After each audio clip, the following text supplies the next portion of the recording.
Come on, Raj, hurry up, please, Anamika shouted as she rushed to the airport. Nothing could stop her race against time except her feeling of embarrassment as she felt eyes on her swaying 36C breasts, neatly wrapped in a cotton blouse.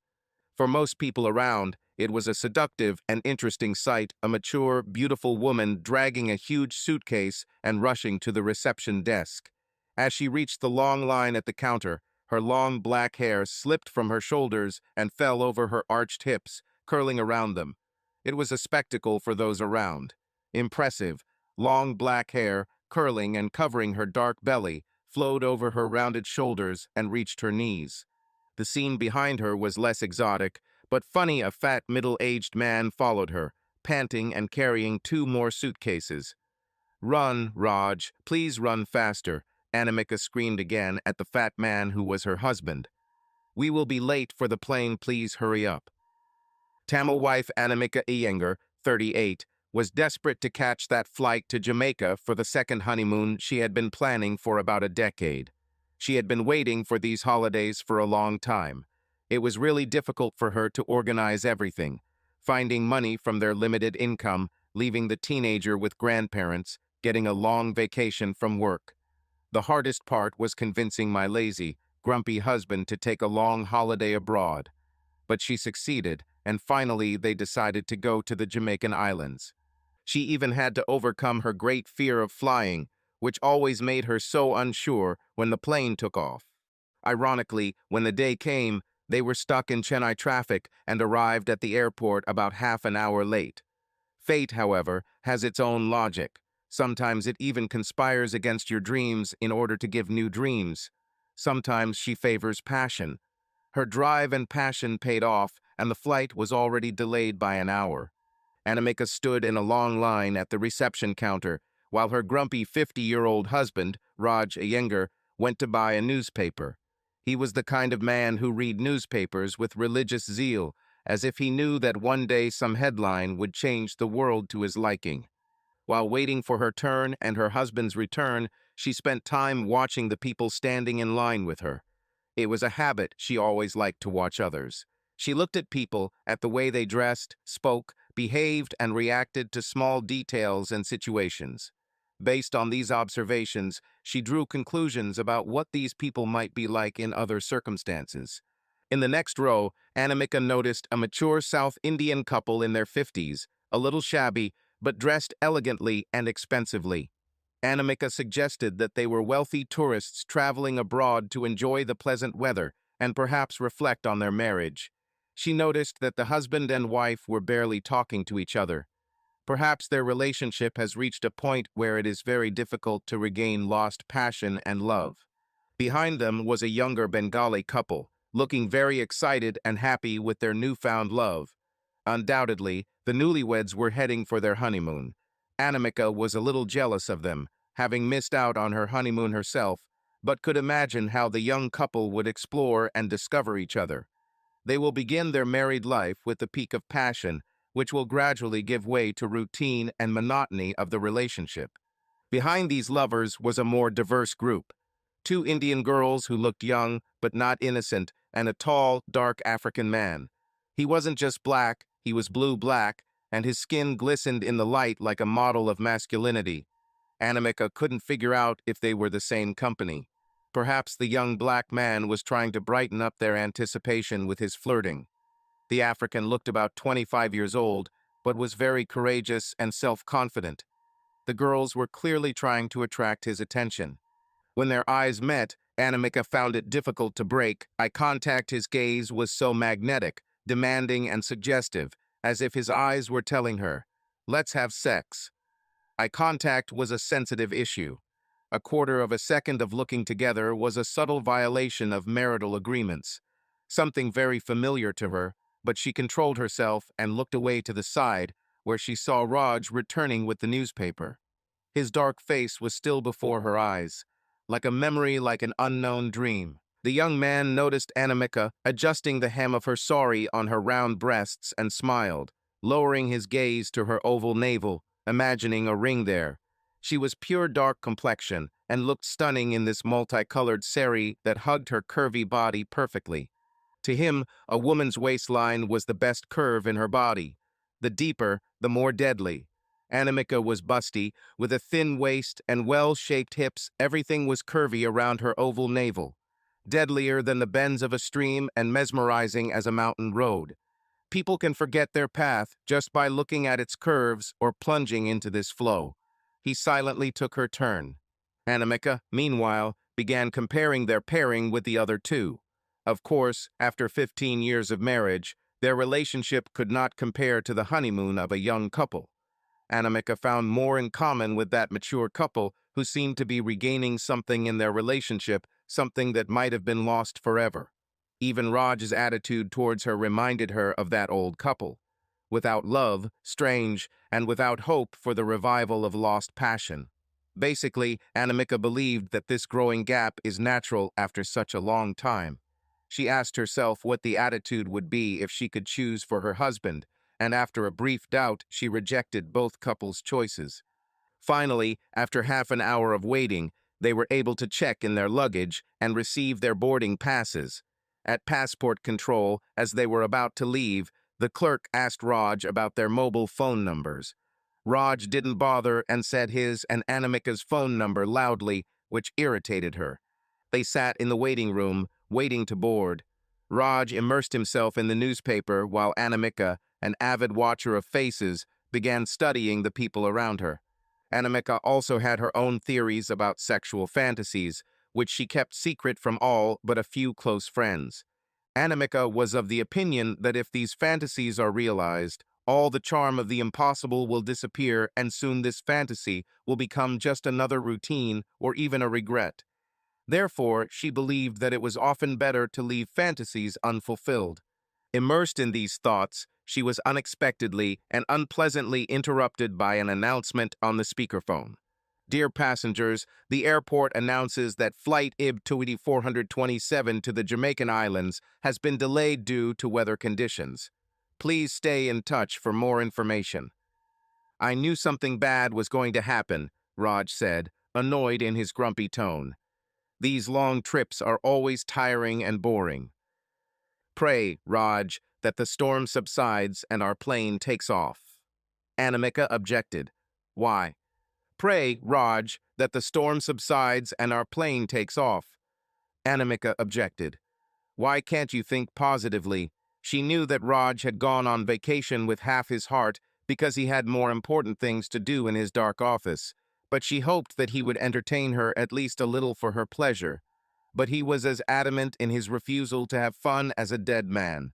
So what do we do now? Raj asked, ignoring her question, which he must have heard a million times during their life together. I'm afraid we don't have many alternatives other than to wait and hope for better weather, Anamika replied, softening her voice this time. She still didn't want to tell him that one of the main reasons for planning such a luxurious trip was because his little dignity had forgotten what excitement was, citing the tedium of his exhausting life. I already warned you, Anamika, that traveling these days is not a good idea. Raj again reminded her of his prophetic abilities.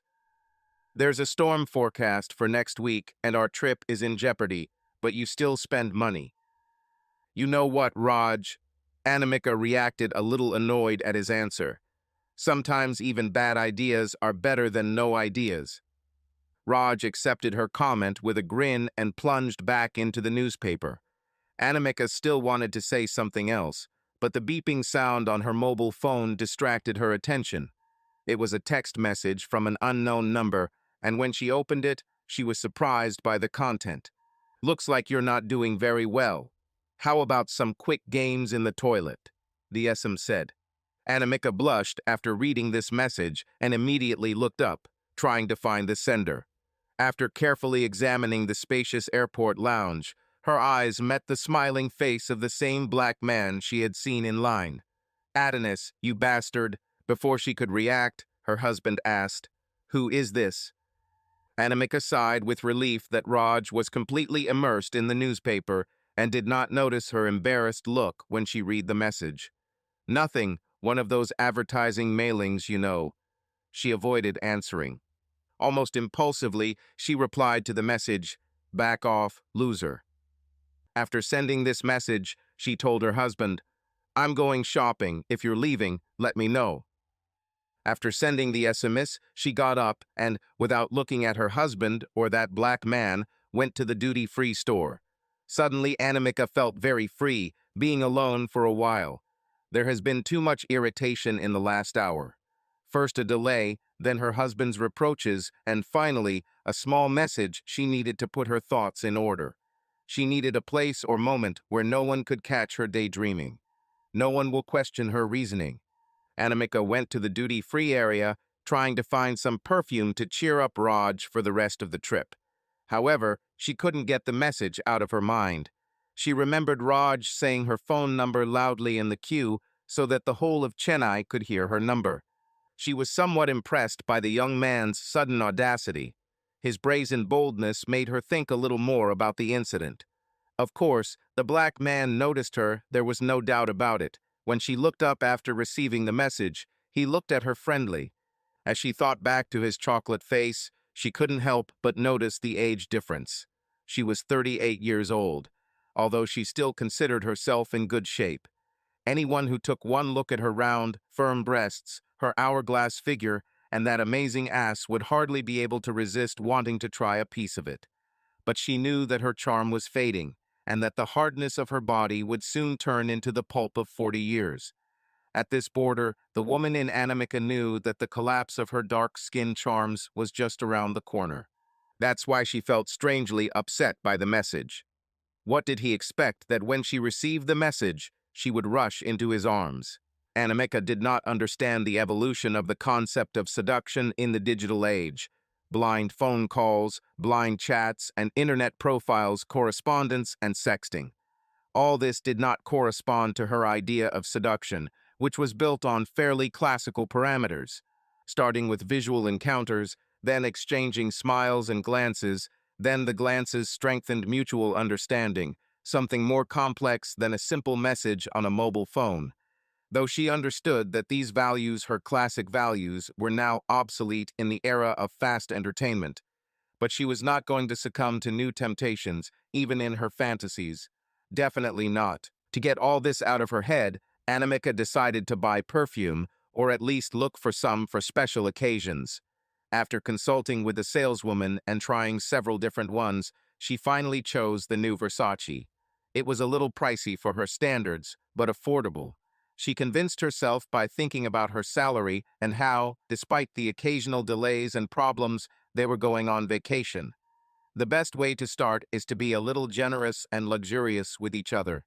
After an hour of wandering and doing a little shopping, Anamika returned to the waiting room where she had left Raj. She thought to make amends for the morning quarrels and give him perfume as a gift. But another shocking surprise awaited her. Raj was chatting animatedly with the bastard from the text message, in a seemingly very relaxed and smiling manner, with several small empty bottles of liquor on the table. Anamika got a little scared at this sight.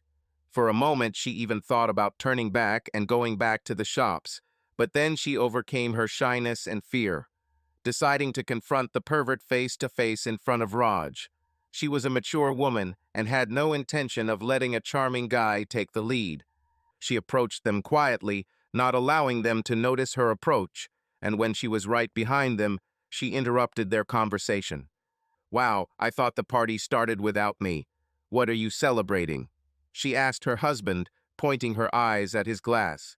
Both men were surprised, and her husband, answering jokingly, said, "Well, you know, if a woman is going shopping, it is better to prepare for a long wait. I see you even took the opportunity to make new acquaintances. Apparently you were very bored, right?" she asked her husband sarcastically, showing a big grin on her gorgeous dark face for this cheeky young man. Raj smiled back at her and patted his small hand on the strong shoulder of the young black man, making a formal introduction.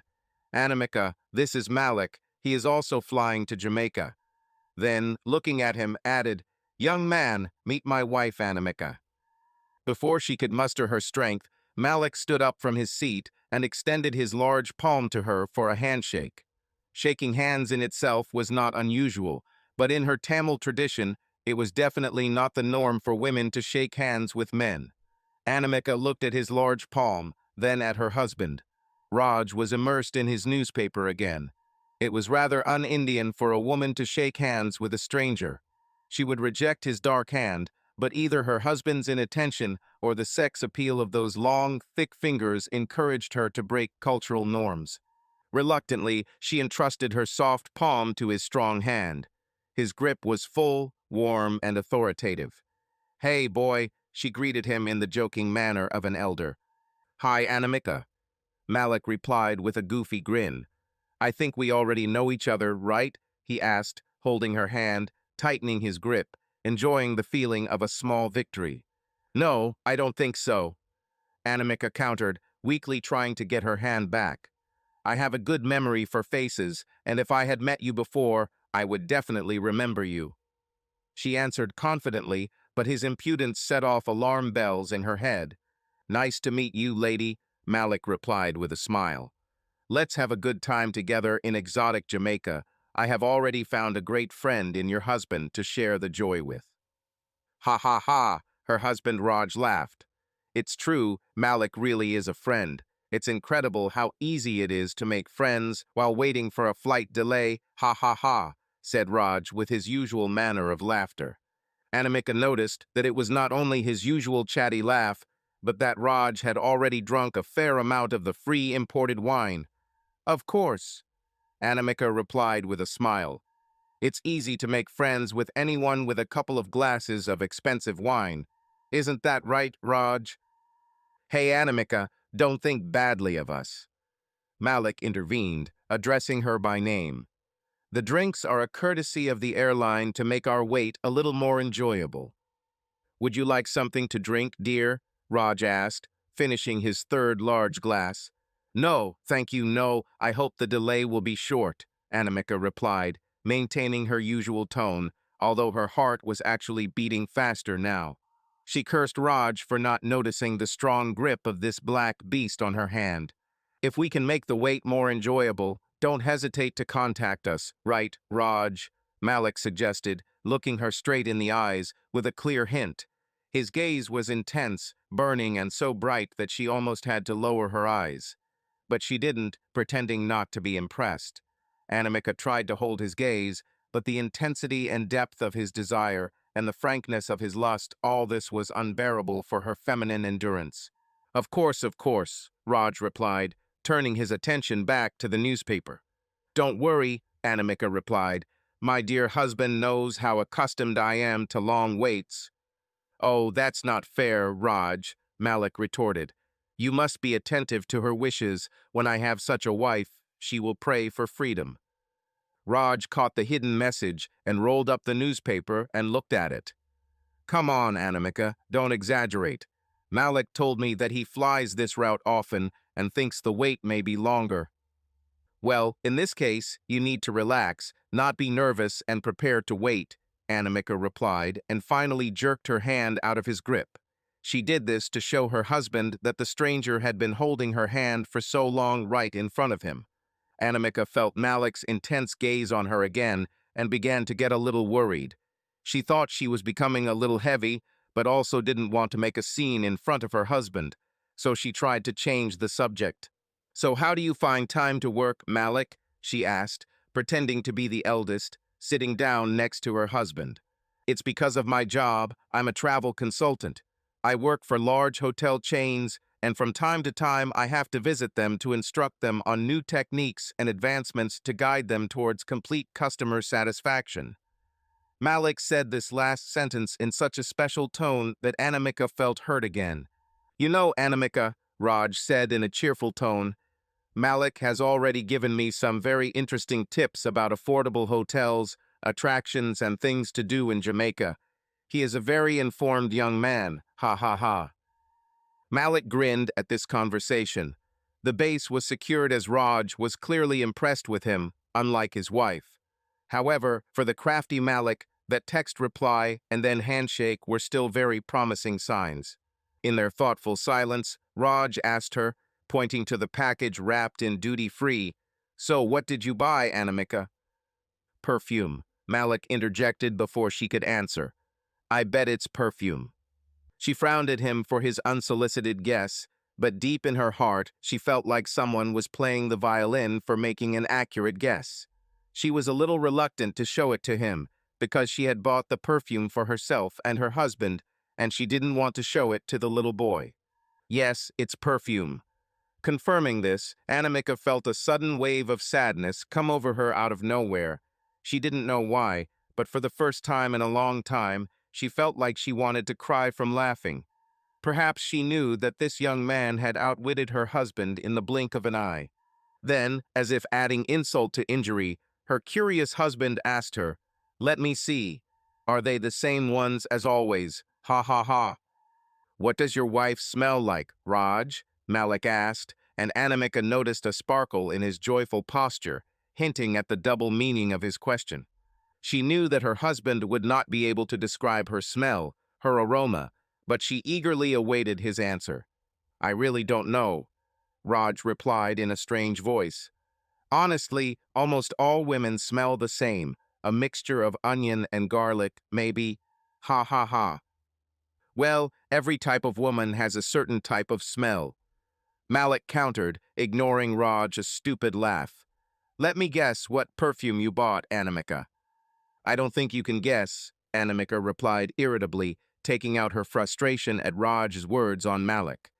"Besides, the ones I bought aren't the same as always." Then, looking at Raj, she added offendedly, "This is a new scent." But she immediately regretted her answer, because he was able to get additional information from her. "Well, when a lady changes her perfume, it strongly hints that something is about to change in her life," Malik said, and looking into her eyes, he asked, "Isn't it, Anamika?" Anamika began to feel inferior to this young lecher. The insistence with which he addressed her by name despite the obvious age difference, and the subtlety with which he extracted small information from her. All this undermined her resistance to him. A little. "I didn't think, Malik, that you were a philosophical bore too. Ha ha ha," replied Raj, unfolding the newspaper again. "No," Anamika interjected, forming her soft lips into a perfect O shape. "Nothing like that, I just wanted to try something new." Her words clearly caught Raj's attention, and he interrupted her. "Well, let's see what you want to try now." "You don't have to open it here, Raj." "You don't have to open it here, Raj," Anamika replied, playfully pulling her hands away.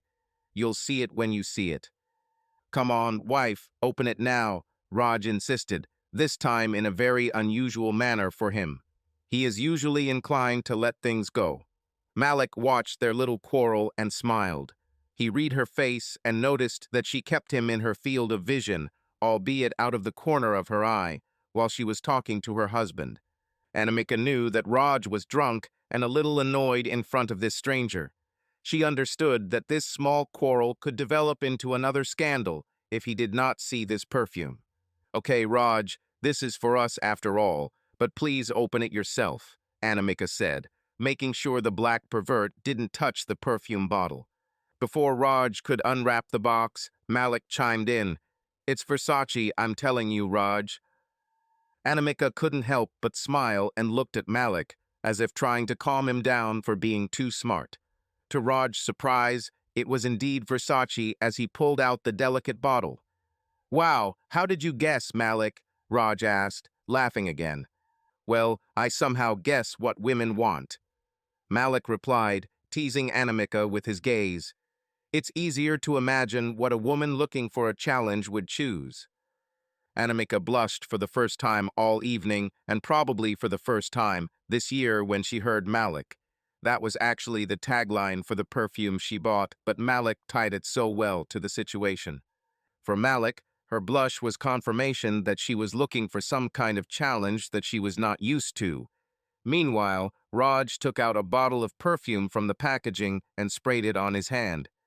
"Let's see what it smells like," Raj said, putting his hand to his nose, which after years of smoking had almost lost its sense of smell.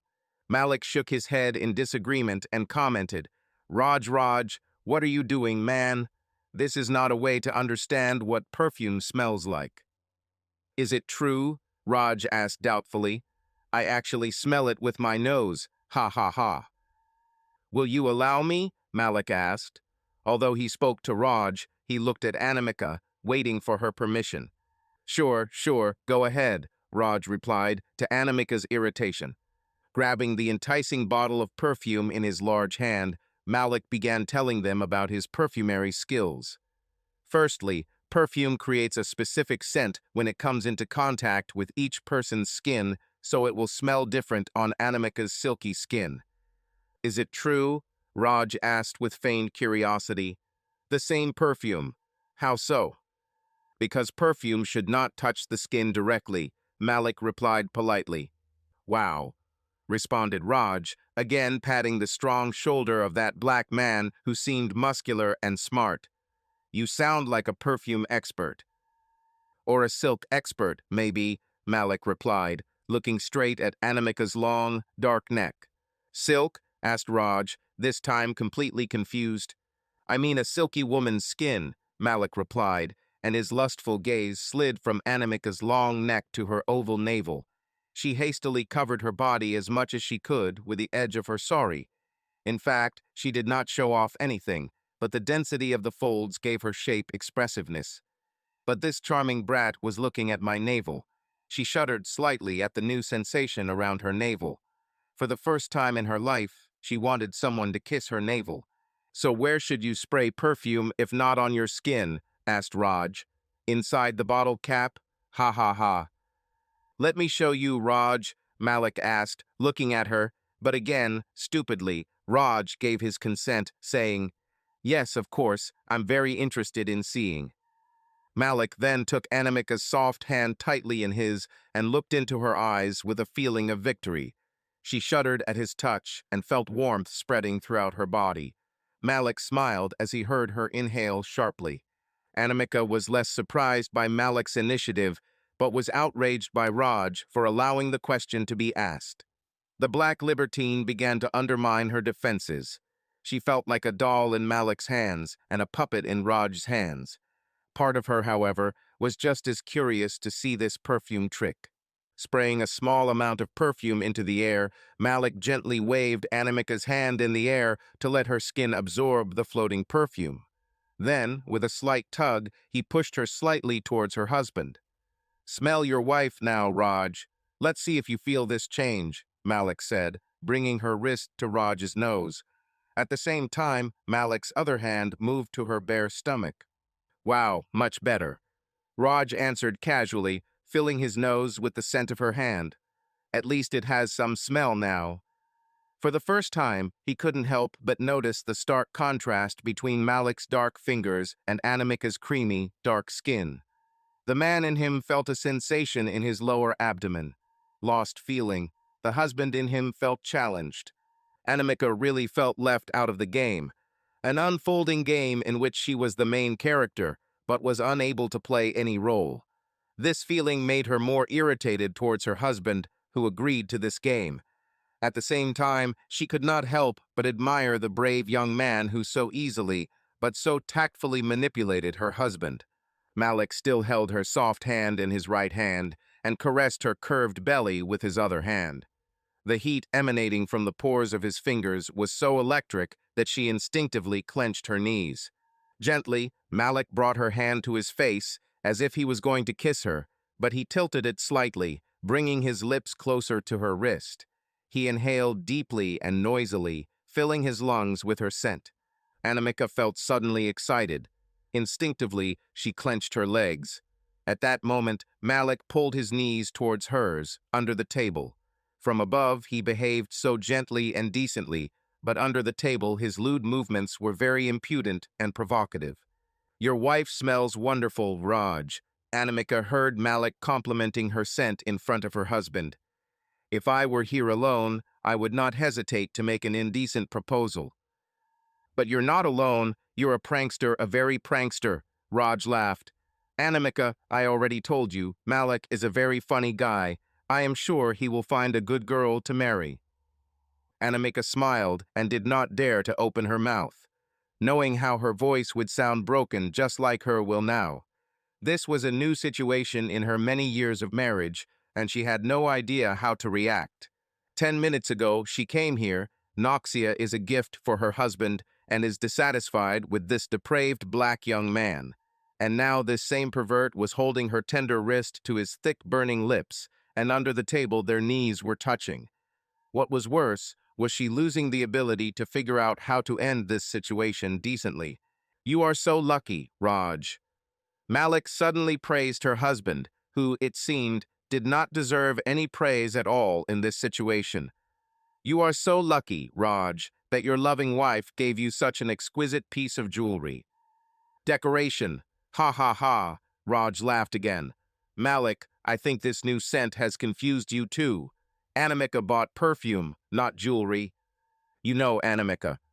Malik addressed her, ignoring Raj and looking straight into her eyes. The next time you go to see your husband, wear only this perfume and see the effect. Raj, half immersed in the newspaper and half under the influence of two large glasses, clearly lost sight of the subtleties of the conversation. He asked without any understanding, "How can you wear only perfume?"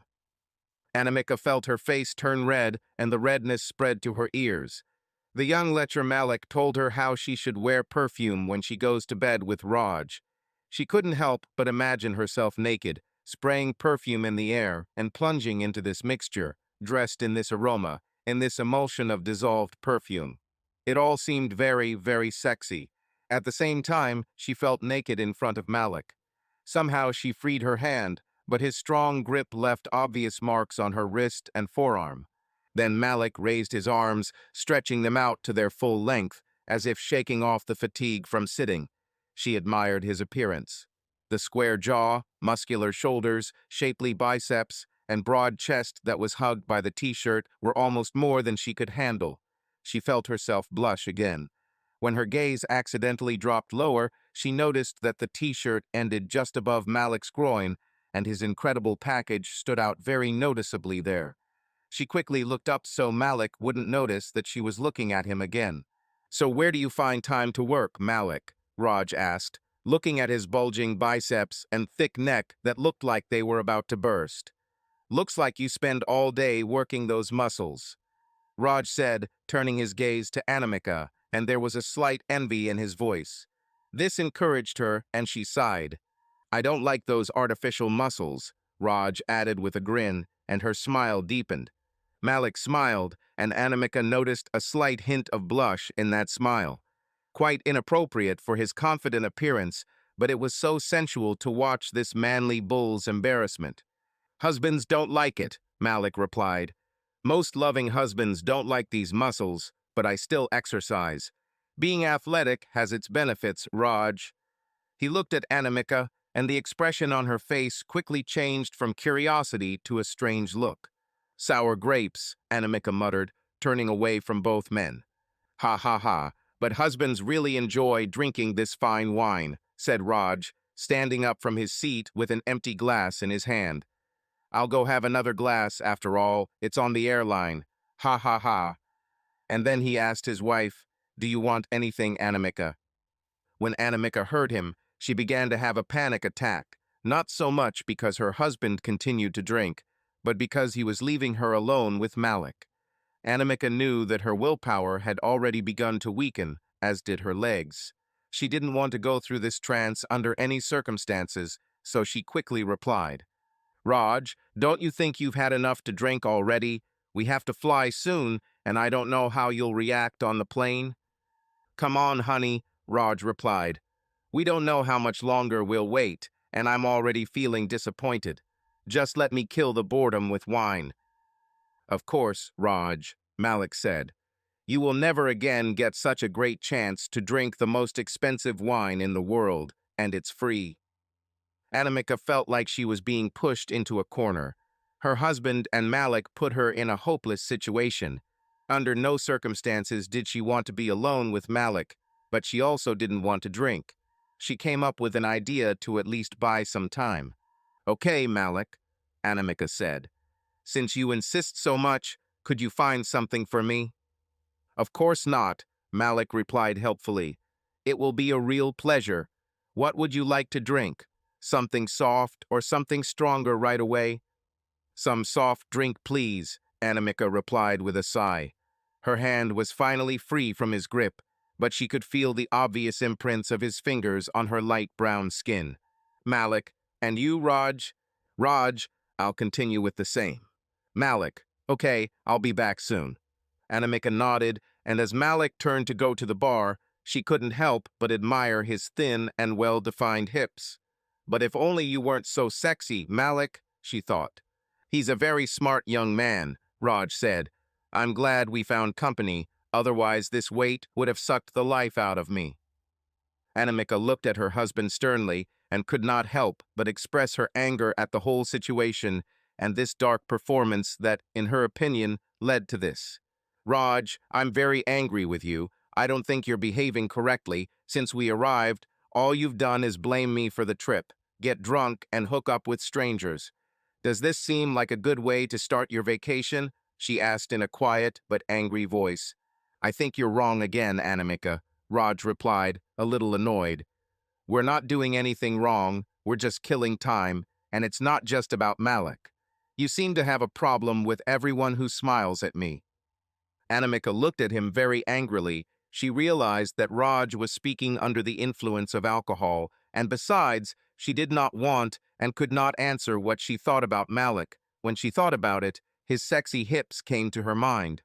You know what, Anamika, Raj said with slight anger.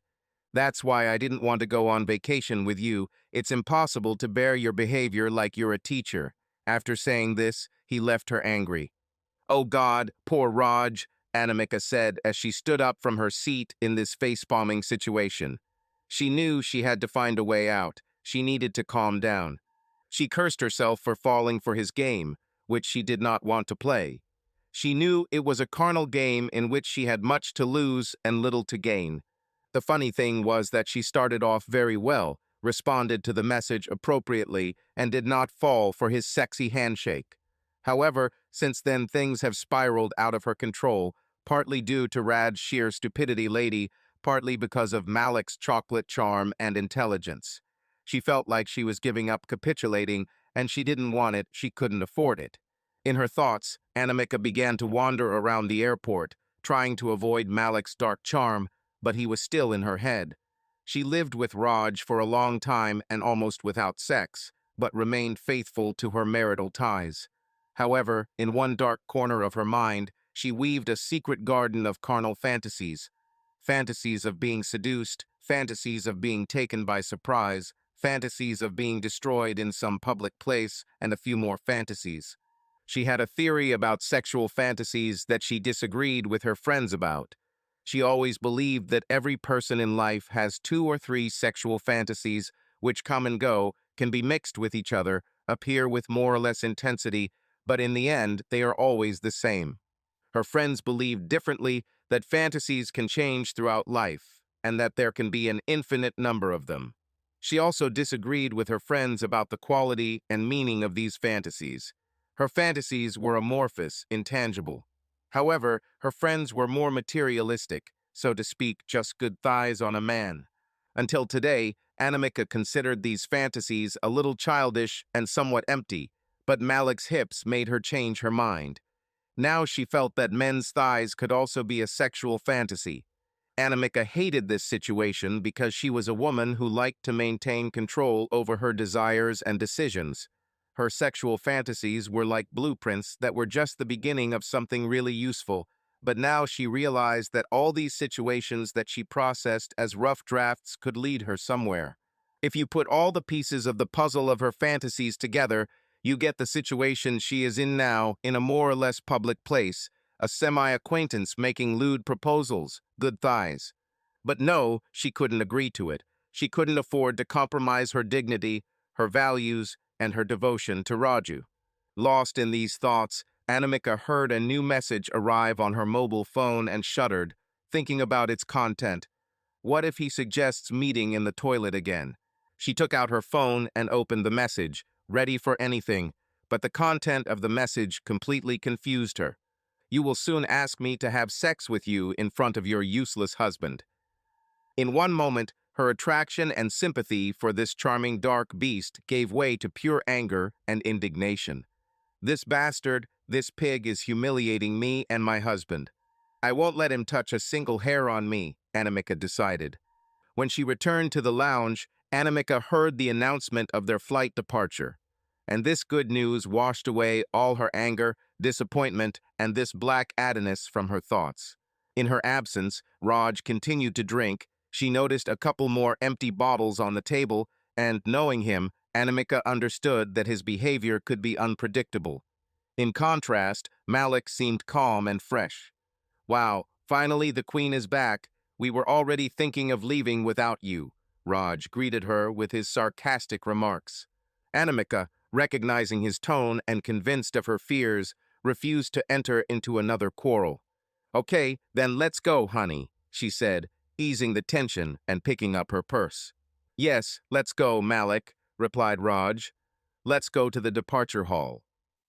Anamika looked at Malik and nodded. She didn't want to argue with her husband now. She just grabbed the luggage cart and Malik started moving, supporting the drunken Raj. As they headed towards the boarding gate, Malik whispered to Anamika, I think Raj has had too much to drink and might cause a scene. If you don't mind, I will accompany you and sit next to you. Don't worry, everything is fine, she replied softly, not looking him in the eyes. As they approached the boarding gate, Raj's condition worsened. Standing in a long line, he was so drunk that he could not even stand on his feet. Malik understood the situation and took advantage of her vulnerability to grab his bag over his shoulder. Well, Anamika, I'll go on the plane. It was nice meeting you, and I wish you a good flight. Anamika, left alone with her half-conscious husband, felt great anxiety. She couldn't get Raj on the plane, and she didn't want to ask this teacher for help, but her whole trip was in jeopardy. Well, maybe you could help us, she asked, avoiding his smirk. Of course, honey, Malik replied with open joy. For a sexy woman like you, I can even throw her husband out of the plane. Anamika felt a little ashamed. Her husband was unconscious, and she was beginning to give up. Malik began to exploit this moment even more. She didn't like his lecherous and flirtatious words, and her husband would never approve of them, but she couldn't stop him. Thank you, Malik, she said simply. Malik picked up Raj like a little toy and, carrying him lightly in his arms, walked onto the plane. Anamika was trembling again, and despite the urgency of the situation, she felt another wave of excitement at seeing this display of male power. She was also happy about this situation. She knew that if she could sit with Raj, Malik would sit to the side, and this would prevent him from further attempts at verbal or physical contact. She was following Malik with her purse when she heard him talking to some passenger.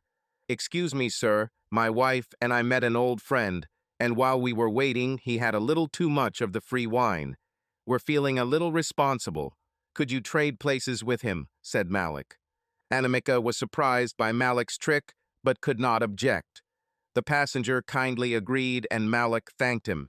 She tried to be the first to take a seat by the window so that Raj could sit in the middle, but Malik was very attentive. Darling, it's better to sit Raj by the window so he can lean on something. Let me. Malik seated her husband by the window, then invited Anamika to take the middle seat while he sat down in the aisle. Raj was already fast asleep. When the plane reached the runway, Anamika took her husband's hand. It was their tradition, but he was a dead dream. Although she often traveled alone, she always needed reassurance during takeoff. The hand of the dead Malik and his loud snoring only increased her fear. Noticing her pale face, Malik extended his thick palm to her. Anamika frowned and turned away. This small gesture cheered her up a little, giving her confidence and strength.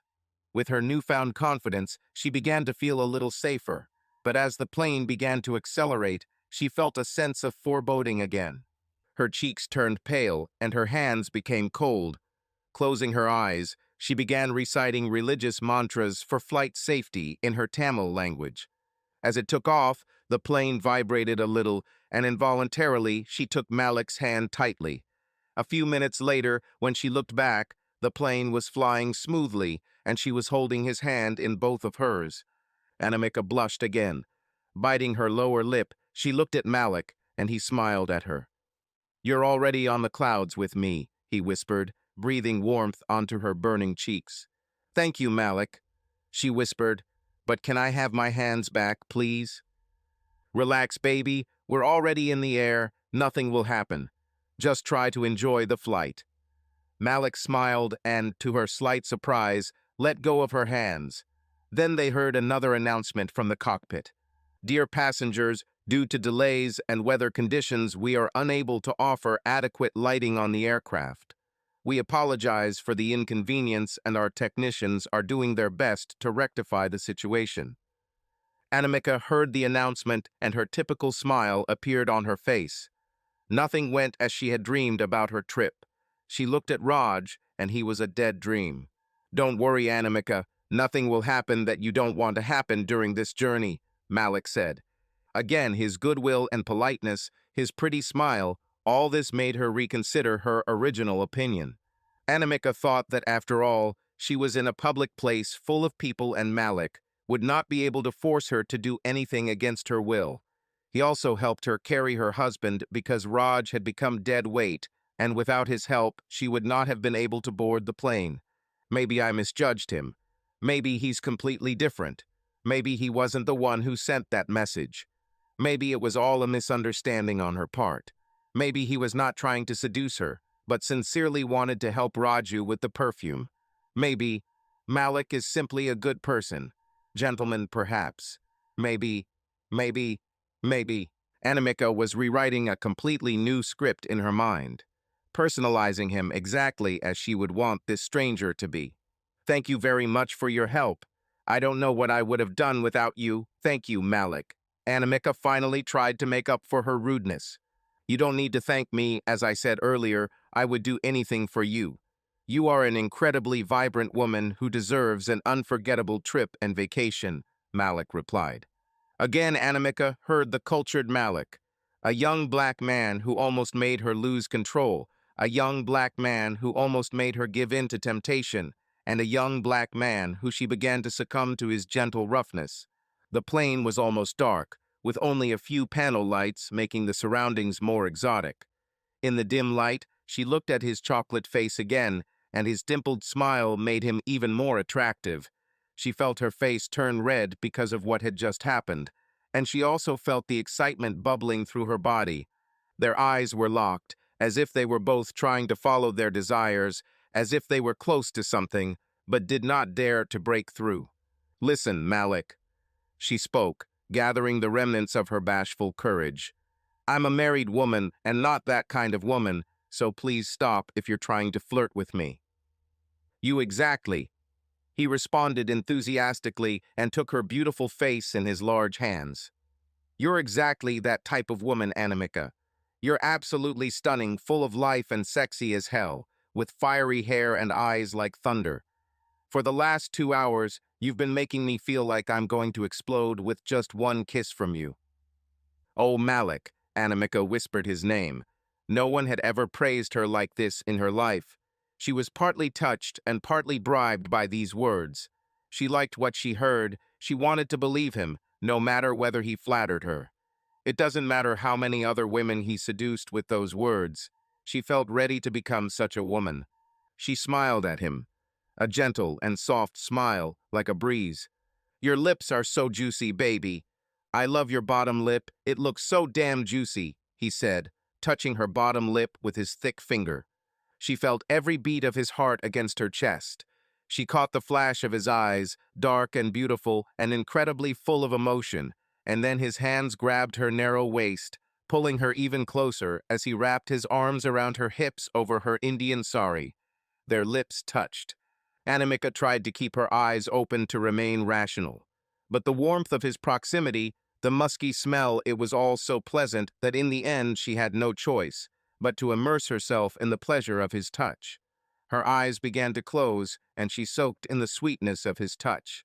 Everything seemed so beautiful to her at that moment, even the background noise of the engines and Raj's snoring. Malik slowly, very slowly, approached her face, looking deeply into her eyes until she covered them with her long eyelashes and kissed her. It was not a gentle or soft kiss.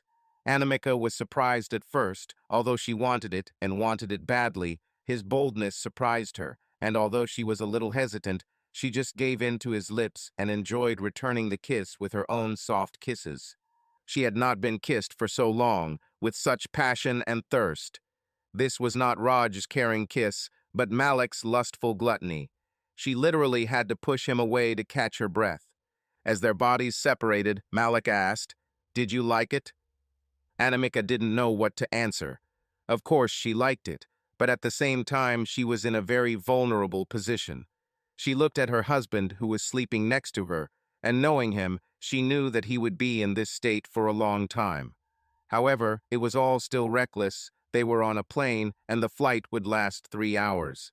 "You didn't answer me?" Malik asked again, pinching her bare waist.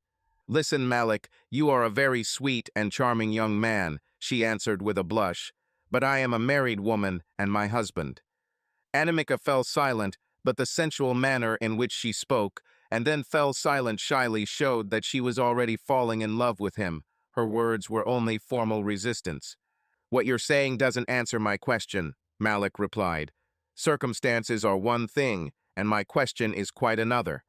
"Please don't insist. This can't be, this can't happen," Anamika replied, blushing, shaking her head. She didn't understand her feelings very well. Malik's kiss aroused her again, but her husband was nearby. What she did or what he could do was crazy, though it was blissful madness, an impossible chimera, or perhaps not. It was still just a fantasy, one of her sexual fantasies that she didn't want to turn into reality. Tormented by all these thoughts, she looked around. To her right was her husband, absent, fast asleep, without signs of consciousness. To her left was a young black man, the man who made her feel like a woman again after so long. His intense desire made her believe that she was still desired. His burning passion made her believe that he was still so pleasing. A woman in Anamika felt that her sexual utopia could become a reality. Swallowing all her pride, and perhaps slightly intoxicated by the kiss, she moved closer to his ear and whispered, "Yes, I liked it. I really liked it. I loved it. I haven't been kissed in so long." Malik turned to her, and with a bright, victorious smile asked, "So, do you want us to do it again, my sweet?" She blushed hearing that expression, and his intense desire made her feel like a spiral was beginning that she didn't know how it would end. She knew that he was starting a very dangerous game, and that she was entering into this game, but she thought that the reward was worth it and simply closed her eyes, surrendering to his burning lips. Their lips met again and merged in a kiss. This time, the kiss was more intense, more passionate, and more interactive. If the previous kiss was a kiss of lust, this one was a kiss of passion. Meanwhile, Malik began stroking her legs over her clothes, calmly and gently, without haste, as Anamika wanted this. She kissed him back, lightly touching his face with her soft hands. Her hands then moved down to his chest, where she ran her fingers over him while she kissed his neck. Anamika then found Malik guiding her fingers to the edge of his panties. They were interrupted by a pleasant speech from the flight attendant. "Would you like something to drink or coffee, sir?" said the Indian air hostess with a teasing smile on her soft lips. Anamika, in the most awkward moment of her life, pulled away from his chest. Although she didn't know the girl and had never seen her before, she felt caught red-handed. Despite Malik's ploy to make others think they were a couple, she felt like a socially designated slut. Malik, on the other hand, handled the situation with his usual confident arrogance. "No, thank you, Priya. I'm looking for something creamier," he said, pointing at her plunging neckline with a sharp gaze. Anamika could only nod, feeling a little embarrassed by this game. The flight attendant smiled, covering her neckline with a scarf from the burning gaze of this dark, charming man, and, casting one last suspicious glance at the sleeping Raj, left. "Oh my God," Anamika sighed. "This is crazy. I can't, and I shouldn't." Anamika was at a crossroads. On the one hand, the more formal, more sensible side of her was asking her to stop, but on the other hand, the kiss of a young black man, his kisses and caresses, drove her crazy, made her feel like the woman she wanted to be, a woman who was praised and adored, sought after and captured. Malik noticed the doubts that arose in her. He gently stroked her calves just under her sari skirt. "Hey, shining one," he whispered in her ear. "Trust me, I won't force you to do anything you don't want, Anamika." Malik brought his thick lips to hers again. Anamika again felt a pleasant sensation taking over her senses. The strong sensation between her silky legs slowly awakened the hidden beast within her. Somehow Anamika was able to break the kiss and look into his burning eyes. "Malik, please." A slight whisper passed from her wet lips. Raj slept so soundly as if he was having the best dream of his life. This thought increased her irritation even more. Anamika took a deep breath to calm down and gain strength, and thought that if he kissed her again, she would surrender to his lips, his hands, his passion, his will. Damn the husband, damn caution, damn prudence. Elementary lust pushed her to despair, which even frightened her. Now more confident in the situation, Malik dared to take a step forward. "Okay, Anamika, if you don't say anything, I'll have to stop. I'll assume you don't want to continue." Having said this, Malik removed his hand from under her sari and squeezed her full breasts with his rough fingers. Malik, please understand," Anamika softly moaned again, but her thirsty body was making her unable to make decisions. His boldness, the spontaneity of his words and movements made her think only out of lust or not want to think at all, but just feel him. Life has its reasons that the mind does not know. Ironically, Anamika found her Adonis in Malik, right next to her husband. A man right next to the man in her house. Adonis, whom she had been waiting for so long in her dark carnal fantasies. She looked into his burning eyes for support, and he smiled at her in the way he always made her melt. How had his kiss left her so drunk and clumsy? Then Anamika started pleasuring Malik. "Sit back, Anamika, and relax. I will take care of the rest," Malik asked her, lifting her sari skirt up to her hips. Then he began to satisfy her. "Would you like some more juice, sir?" Anamika half heard a teasing female voice above her head. Anamika could only see a blurry image of the air hostess. It took her a moment to steady herself and cover her mouth with both hands. "You sure need some juice, I guess, Mrs. Mohan?" she asked, smiling, looking at the passenger list. Mrs. Mohan. It was indeed a subtle blow to her face as Anamika glanced at her snoring husband again. She tried to push Malik off her feet. The air hostess was also a woman and could not help but admire both Anamika's beauty and her good fortune. "So," Anamika said, turning her head to see where that air hostess had gone. Anamika was interrupted at the most interesting point and now wanted to throw that air hostess out the window. "Say those words, bitch," he demanded. Anamika understood what Malik wanted. The mask of the young, charming black Romeo disappeared, and she saw the same black pervert who had been sending her dirty messages. The second text message sounded in her head again and again as she looked into his greedy eyes. Anamika, overcome by primal lust, no longer cared about anything. She was clear in her desires. "I want you to have sex with me, Malik," she whispered again, biting his neck. "Ugh, how lustful, how lustful." Malik said, getting up from his seat. "I never thought you were such a sex-hungry bitch. What happened to your arrogant pride, huh?" "Malik, please don't leave me like this. I will die. I will die, please," Anamika whispered, grabbing his sleeves. Her tone was very suggestive of the tears she was holding back in her big black eyes. "Please be mine, Malik. Make me yours and mark me." "Okay, okay, you horny bitch," Malik replied, holding back his laughter. "But first, you'll have to get dressed for me, like I asked you before, remember?" Anamika was clueless. How the hell was she supposed to dress for him? In any case, he had to undress her. "I don't understand, Malik. What do you want me to do?" she asked. "I want you to wear Versace for me, Anamika," Malik replied. "Nothing but perfume for me." In her desperation for sex, Anamika simply nodded, grabbed a bottle of perfume from her purse, and hurried to the toilet. She walked carelessly, but noticed that most of the passengers were sleeping in the dimly lit cabin. Some tried to read a book in the dim light of the panels, some passengers listened to music, but no one paid attention to anyone. Due to some technical reason, the light on the plane was so dim that she had to look at her feet. At the restroom door, the same flight attendant gave her a teasing smile. Anamika frowned but avoided any conversation. Entering the cozy toilet, she closed the door behind her. When she turned around, someone surprised her in the small mirror. She almost didn't recognize herself. Her face was scarlet with excitement, her eyes burned with carnal desire, her mouth was wide open. She looked like a real bitch. Never in such a hurry as then, Anamika began to undress, throwing her sari and underwear into the towel drawer.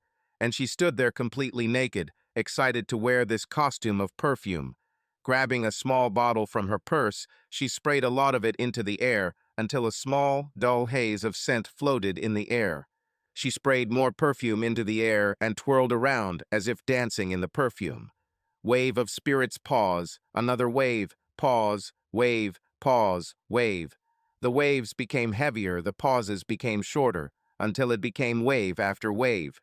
In a delicious combination of pleasure, pain, and suffering, Anamika danced in the spirit and was completely ready to accept it. Then she heard a knock on the door and his voice. Opening the toilet door a little, Malik pushed it back and entered the cozy cubicle. Anamika stood back, standing in front of him. Her sari was a puddle on the floor, and she was wearing only the perfume he wanted her to wear, completely naked. Nervous, ashamed, and guilty, but very, very excited. Malik stood opposite her, as if her dark beauty cast some kind of carnal spell on him. Enchanted, as if in a daze, he looked at her heavenly beauty. They stood looking into each other's eyes, breathing heavily. Malik was intoxicated by the exotic aroma of perfume, her sweat, and the soft warmth of her body.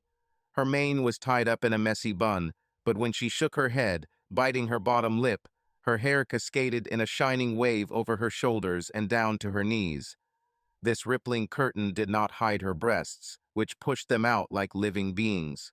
Anamika began to tremble, her knees knocking against each other as if she were a virgin, as if this was the first time. Because if she allowed herself to hope, that would be what she hoped for. And now here it is, and it was scary. Malik smiled at her, inhaling her scent, took her hand and put it on his bare chest, to his heart, which was beating wildly in unison with hers. In her own desire, it did not occur to her that he might be stunned by her beauty too. She thought he was just horny, but the next moment he shocked her. Reaching out his long hand to her chest, Malik grabbed her Mangal Sutra and with a sharp jerk tore it from her neck. It was a sign that her body belonged to Raj, a medal of his power over her. Anamika watched in shock as Malik threw her Mangal Sutra into the toilet and closed the lid. Everything that separated them, everything that held their bodies back before, was now gone. If the earth was spinning, it would freeze. If the wind were blowing, it would stop. Their lips met again, and melted Anamika put aside all thoughts of what it was, what it could mean, what further problems it could cause for her. God, the smell and taste and feel of it. It was like little fireworks exploding all over her body, particles she thought were dead coming to life again. At the same time, Anamika felt terrible guilt and shame because she was on the verge of cheating on Raju, something she has never done in her 15 years of marriage, and something Raj will probably never be able to accept.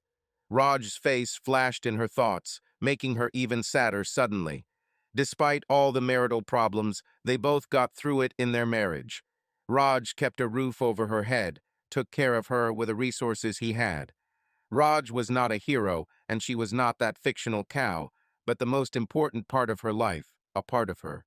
She lived the life he wanted, although Raj was never a natural compass to guide her heart. In her ironic confusion, she looked at Black Adonis through her tears. He towered over her, her body, her mind, and even her heart. She felt it all over her from a few steps away. She again felt a wave of lust coursing through her lower back. "Please be very gentle," Anamika said. Malik watched the play of emotions on her face and enjoyed it. "No way," he replied with a grin. "I'm going to be very rough and intense." Then he started having rough sex with her. Malik chuckled, feeling her tears on his chest. She was half child, half woman. The best combination a woman can have. He knew that, despite the age difference, The sexual wisdom of life had led her to a new joy in sex. This fortune is better than gold because she will always have something to share with him. Anamika pulled herself closer to Malik and gave him a warm, husky, sweet kiss. You will never leave me, please. I love you so damn much. You are my man now, my love, my life. Otherwise, I will die in the guilt and shame of a bitch. Malik, with his signature arrogant grin, asked, Ready for round two, my bitch? His answer killed something in her. On the shore of hope, her dream home was destroyed by his soulless lust. Her trembling lips parted to scream at him, but then she heard a familiar sound behind the door, followed by a faint knock. Someone was arguing on the street. I'm looking for a wife, said a male voice. Did you see here? Sir, please, a woman's calm voice came from outside. This is the women's restroom, sir, and it is busy. Please use the men's restroom. Ladies, Raj asked in a drunken voice, is it true that there is lady there? And then he knocked on the door again. Hello, lady. Ha ha ha, sorry, my lady. In her fears and tears, Anamika knew that there was no woman in this toilet, but an easily accessible girl. Subscribe to our channel so that your love doesn't cheat on you, and go ahead and listen to the next story, because this story is nothing compared to the next one. If you're under 18, don't even think, click to the next one. Click to the next one. Click to the next one. Click